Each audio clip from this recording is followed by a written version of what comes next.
And Liverpool have won it.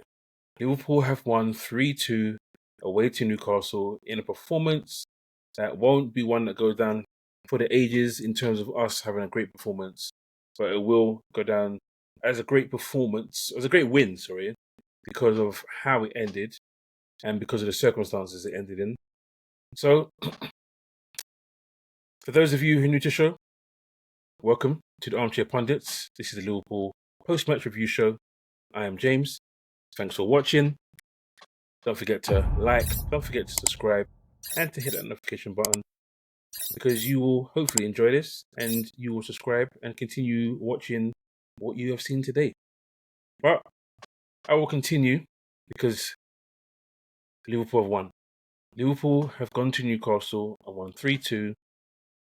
Liverpool have put in a performance that was not great today, but have put in a Champions performance where they have played poorly for pretty much 90 minutes, or what was it, 11 extra minutes. So over 100 minutes. Played pretty poorly for over 100 minutes against 10 men for over 50 minutes, and we have won. They always say the mark of champions is to win when you're not playing well, and so far we have not started the season very well. But we have won 2 games, and we are on nice 6 points. So we'll get into the game, and we'll get into the first half because the first half wasn't great. First half, we started off okay, but Newcastle started faster, and it was to be expected. All the stuff about Isak coming to Liverpool or wanting to come to Liverpool and Newcastle not wanting to sell, we all knew that that stadium, that atmosphere was going to be fire. It was going to be hot. And if I'm being completely honest with you, we played not against 12 men because the Newcastle fans, were really on their side and supporting. The referee, for some reason or another, thought it was a one-way game.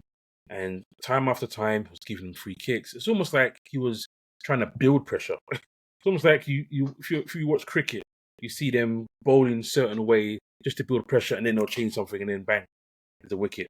It's like he was just building pressure. Free kick to them. They foul, yellow card. Oh, no yellow card. We commit our first foul.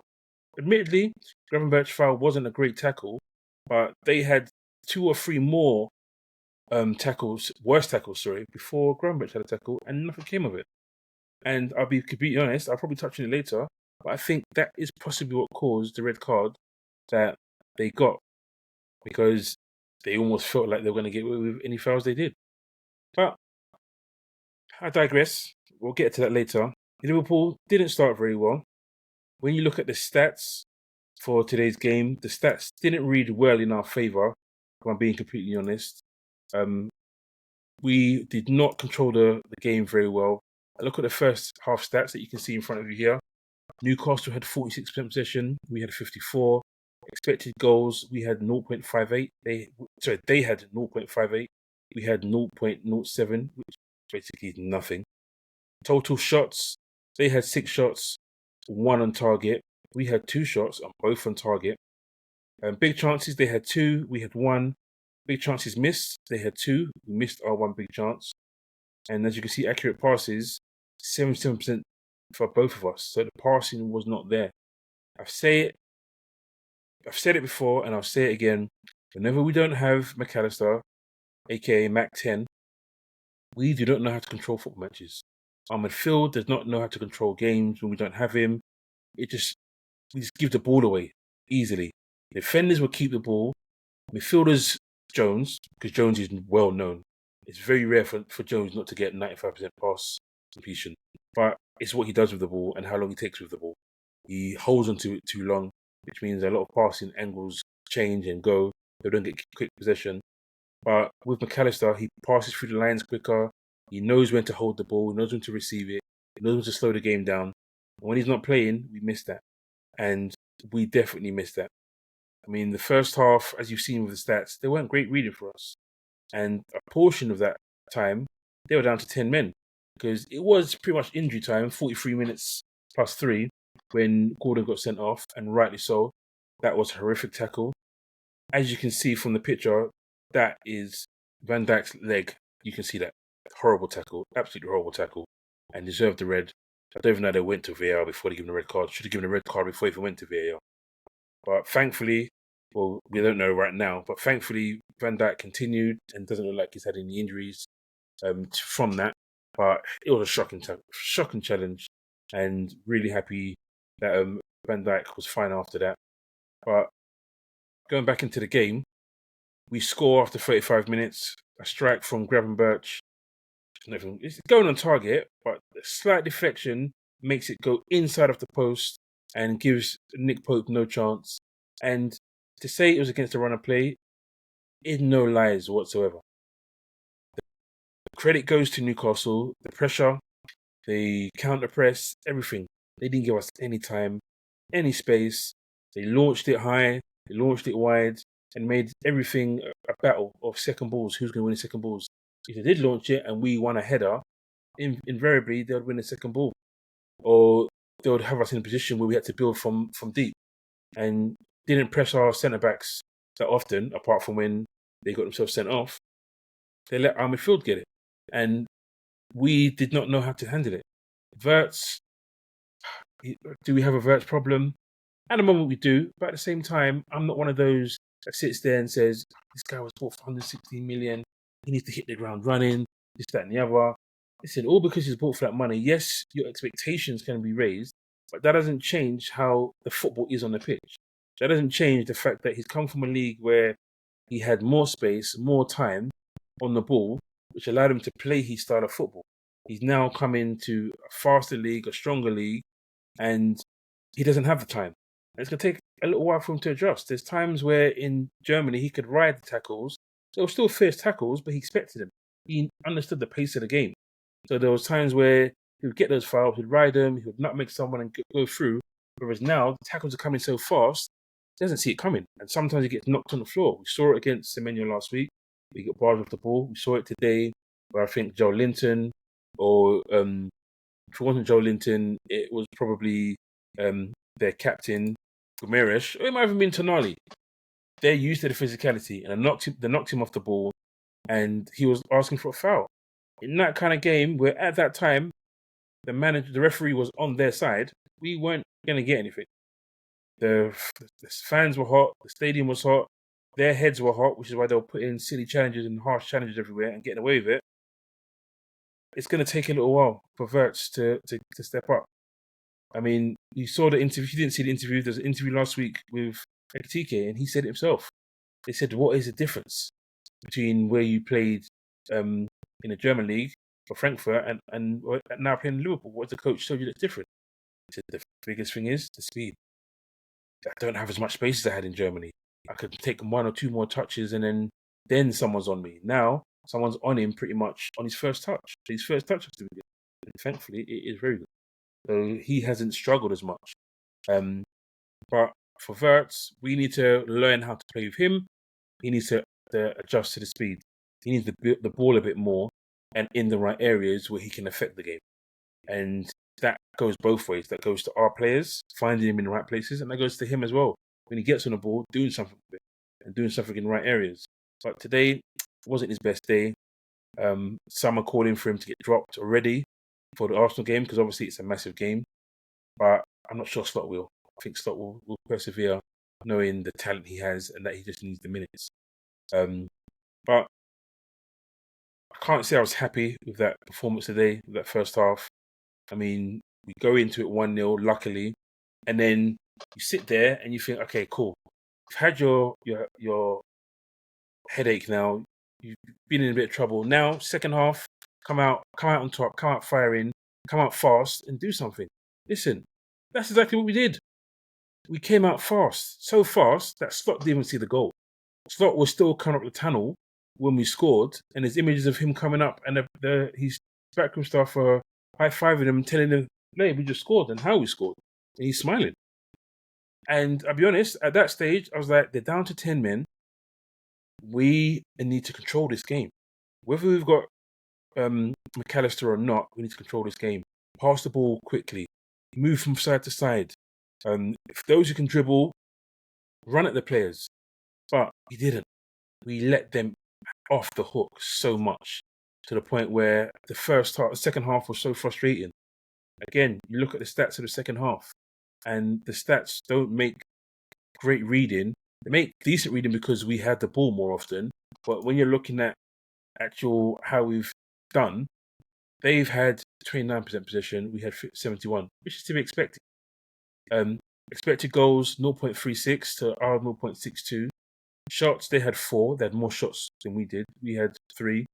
Shots on target, 2 each. Big chances, they missed more big chances than we did. 2 big chances. So they had more big chances than we did. 2 big chances to them, 1 to us. They missed none. We missed none. And accurate passes, theirs dropped to 55. Ours raised to 88. But that's to be expected because we should have more of the ball because we've got an extra man. But it's what we did with it. We realistically were not a threat. I think we didn't have a shot on target. We didn't. In fact, it says it there. We had 2 shots on target, which means after we scored the goal from Ekitike in the 46th minute, we did not have another shot on target until the 100th minute. Bear in mind, the pen against 10 men. Playing against 10 men, and we did not have a shot on target until the 100th minute, which is not good enough, and it's something that Slot needs to work on because that second half, that 90 minutes, that 100 minutes, it wasn't good enough. Should we be happy with 1? Of course. You're always happy when you win games, but there's also an element of how you win those games. Are you happy how you won that game? And I can't imagine many of us out here that were happy how we won the game. We're just happy that we won it and we can move on. So we give credit where it's due to Newcastle. They played well, but our champion spirit came through. Rio Ngumoha, great strike. Comes on first attack. What does he do? Gets the ball, attacks the right back. He attacks him, and you're thinking, good, that's what we need. But that was in the 100th minute, pretty much. But that's what we need. So happy, he's got a bright future, really, really bright future, because it's already been stated that we don't want to block his path, so we're not considering signing any other wingers because he's going to get minutes. And when you look at it, we could have brought on defenders to close out that game, but we brought on Rio. We brought him on because Slot still wanted to win that game, and it was a great sub. Slot made a habit of making good subs last year, and subs come on to win us games, and he's done it again this year. But babbled on for long enough. I will move on to my player ratings now. And the player ratings won't be that great because, like I said, not played very well today. A couple of players may get good ratings, but not many, for being completely honest. So I'll start with the goalkeeper, Alisson. Alisson made some good saves. I thought he was okay today.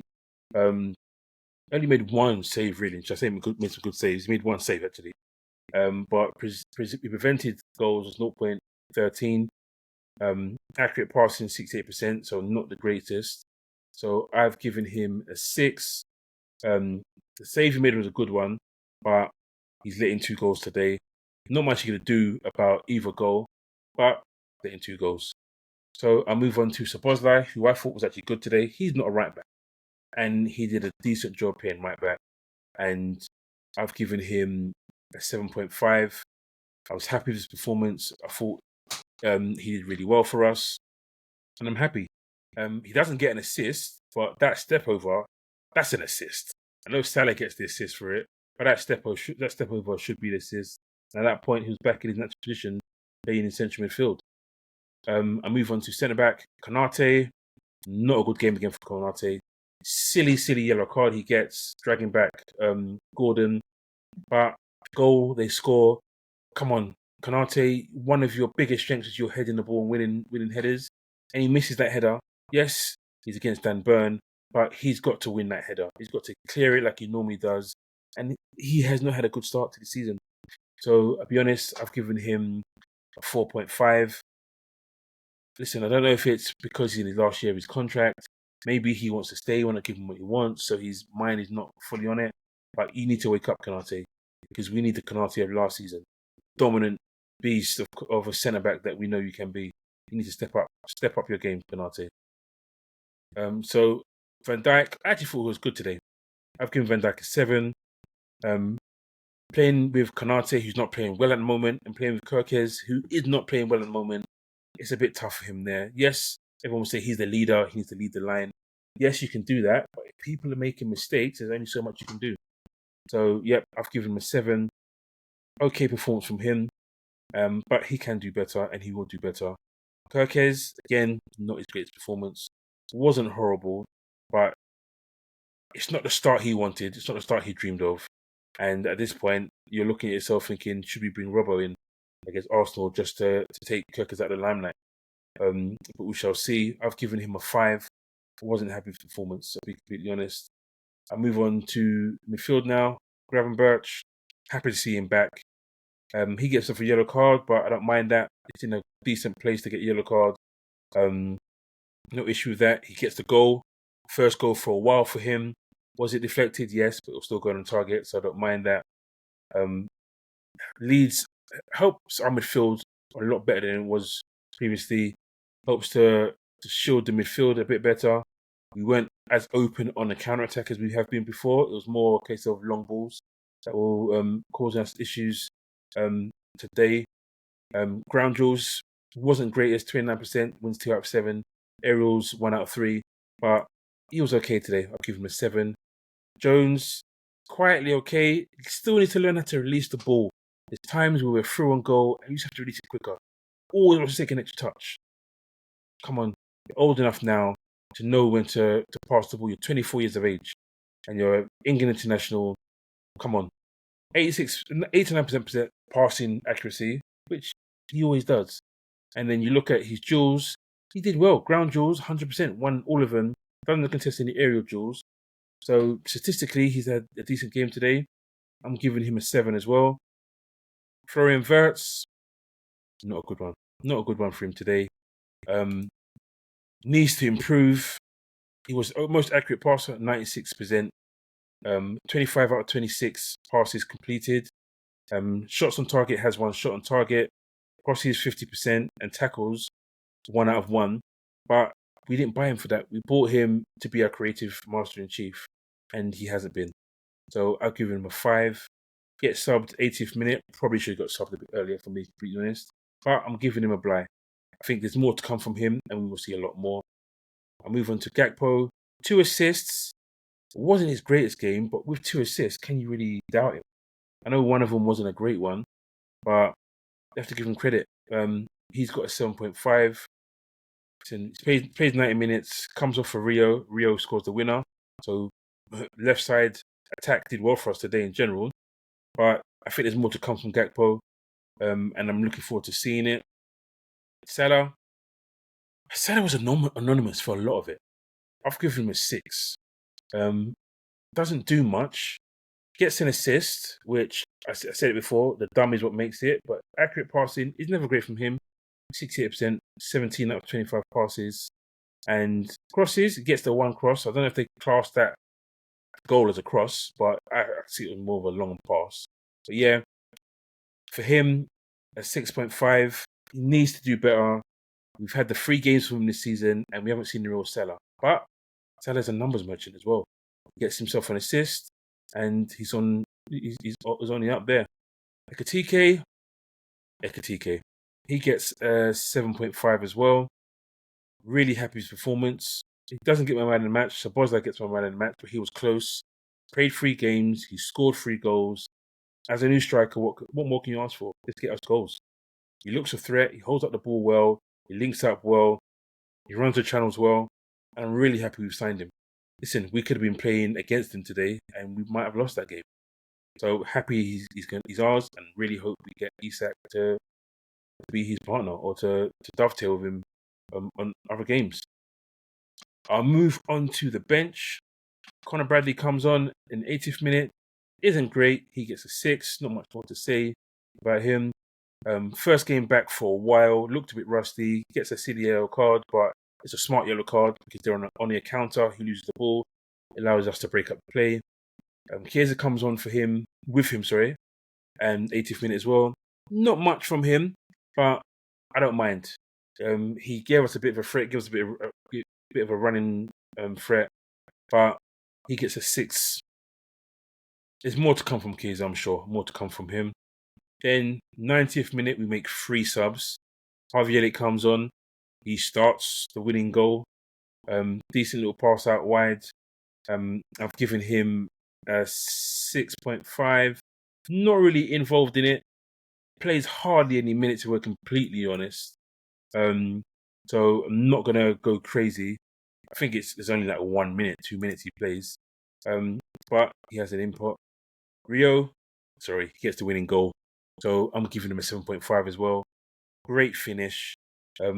Knows that the step over's coming, and Stott has said in a post match that a senior player he won't name said he would have taken a touch in that position and then took a shot. But Rio, at the age of 16, becoming our youngest ever goal scorer, confidence at the top right here, passes it, side foots it into the corner, knowing it's a winner, celebrates like he should, and wins us the game. Really happy, has a bright future, and can't wait to see more. And the last person to come on was Wataru Endo. Not much more to say. He comes on, doesn't do much, comes on for Salah. Does he even have a kick of the ball? I doubt it. But he comes on the pitch. Doesn't have a touch. If I'm looking at it. Looking at stats, doesn't have a touch. But yeah. Listen, like I said, it wasn't a great performance, but it was a great win. And this game is all about wins. So, Liverpool, you've got your 3 points. We move on. Hopefully this week we'll find out that we sign Mark Gurhey. Hopefully this week we find out that we find Isak. And hopefully this is all before I see you next. So, thanks for watching. Don't forget to like, don't forget to subscribe. Don't forget to leave your comments.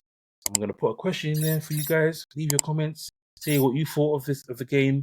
Say what you thought of the performances and where we're going wrong and what we did right.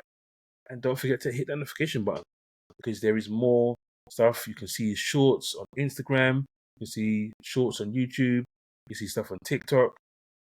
There's more of us and of me to see. Thanks for watching. Hope you enjoyed the win, but I know you probably enjoyed the performance. Up the Reds. Liverpool have won again. Take it easy, guys. Peace out.